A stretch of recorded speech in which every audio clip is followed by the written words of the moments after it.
ជាគោមៀដែលរົບនៅជ្រាបជ្រុំក្នុងទឹកប៉ុន្តែពេលឡើងកំពង់ផែត្រូវឃុំជនភូមិរកឃើញពួកគេឃើញរាងកាយគោចាញ់ពលឺមាសចាំងរួយបន្ទាន់យកខ្សែដងមួចងក្បាលវាហើយយកដៃព្រួយវែងមួចាក់បញ្ចូលតាមកគេគិតថាដាក់គោខ្លាំងភ្លើងខ្លាំងអង់ឲ្យឆេះនឹងអាចរលាយខ្លាយជាមាសបានមិននឹកស្មានឡើយគោមៀបនោះវិលទៅជាទឹកមាសហូរចូលក្នុងទន្លេទ្រព្យសម្បត្តិដែលជិតបានស្រួលស្រួនវិញវាងាយបាត់បង់លោកម្ចាស់ដីចាស់មិនបានក៏ទ្រុតាត្រឡប់ដល់ផ្ទះវិញ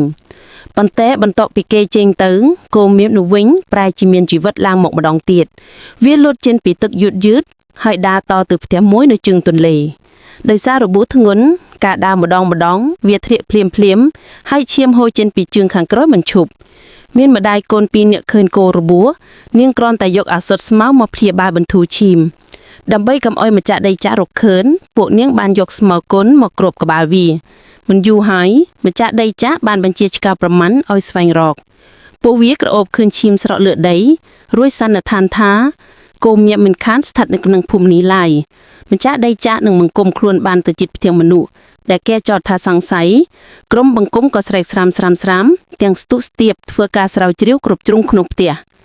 អាក្រក់ជាងនេះហើយពួកឆ្កែប្រមាញ់បានឈប់ឃើញក្លិនឈាមហើយរកឃើញគោមៀដែលលែកខ្លួនក្រំស្មៅបង្គំខ្លាំងបានយកខ្សែចងវាយ៉ាងតឹងរួចយកដែកវែងមួយចែកតាមកវាពេលវាប្រកាសជានឹងស្លាប់ហើយនាងម្ដាយនិងកូនបានព្យាយាមទាញកន្ទុយវារក្សាជីវិត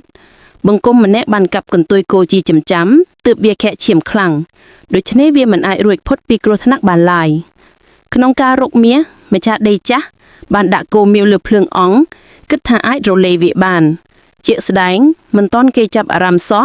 គោវិញនោះរលាយជាទឹកមាសហូរចូលទន្លេលែងឃើញសំណាកក្រោយពួកគេចេញទៅគោមៀវនោះបានបំលែងរាងជាមនុស្សពាក់សម្លៀកបំពាក់ធម្មតាកាន់ឈើតាមដំបងហើយទៅផ្ទះឥន្ទរិនដើម្បីសុំអំពើបាយឪពុកចាស់មើលទៅខ្សោយឯកូនស្រីក៏អាណិតហើយអញ្ជើញចូលផ្ទះឲ្យសម្រាកគាត់បានយកស្រូវដែលទួបបានស្នើឲ្យគេឧបត្ថម្ភក្នុងរដូវដាំដុះនេះដាក់ចំអិនជាបបរសាមញ្ញរសជាតិហួសសាមញ្ញប៉ុន្តែចាស់ក៏ញ៉ាំយ៉ាងរីករាយយប់នោះការអស្ចារ្យបានកើតឡើងមានពលឺមាសភឺវិញប់មួយប្រែឪពុកចាស់ទៅជាពុទ្ធិសាសជួបគ្រូជួយឆ្លងដើម្បីឲ្យគុណនារីដែលបានជួយសង្គ្រោះគាត់បានថ្វាល់គ្រាប់ពងមាសមួយមុនចែកចាយគាត់បានចោទដាយថាបើថ្ងៃណាមានទឹកជំនន់ឬគ្រោះមហន្តរាយគ្រាប់ពងនោះនឹងជួយសង្គ្រោះជីវិតហើយក្រោយមហន្តរាយវានឹងជួយឲ្យប្រជាជនរស់បានដោយសុខសាន្តបន្ទាប់មកគាត់បានក្លាយជាពពុកហៅបាត់ទៅដោយសារគ្រាប់ពងមាសនេះកសិផលភូមិបានប្រមូលទាំងឆ្នាំប៉ុន្តែឆ្នាំនោះភ្លៀងធ្លាក់ច្រើន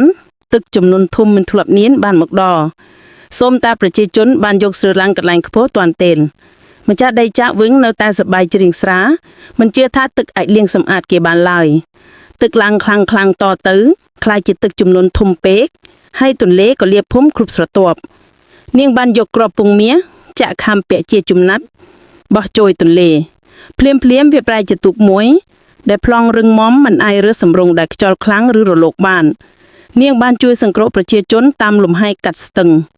ម្ចាស់ដីចាស់វិញមិនមានវាសនាបែបនោះឡើយទឹកជំនន់កំពុងលាបផ្ទះគាត់បឹងហើយគាត់ចង់ឡើងដំបូលសុំជំនួយតែផ្ទះវិញត្រូវទឹកជំនន់រស់រឿបង្គំក្រមុំនិងក្រុមអ្នកធ្វើអំពើអាក្រក់ត្រូវទឹកលាបបាត់ទៅមិនឃើញម្ដងទៀតក្រោយទឹកជំនន់ស្រកទៅប្រជាជនបានសហការជួយសាងសង់ភូមិឡើងវិញអ្នកនេសាទក៏រកត្រីបានច្រើនស្រូវក្នុងវាលក៏ទទួលផលឆ្នាំជាងមុនជីវិតនៅភូមិនោះបានត្រឡប់ទៅភាពសន្តិភាពម្ដងទៀត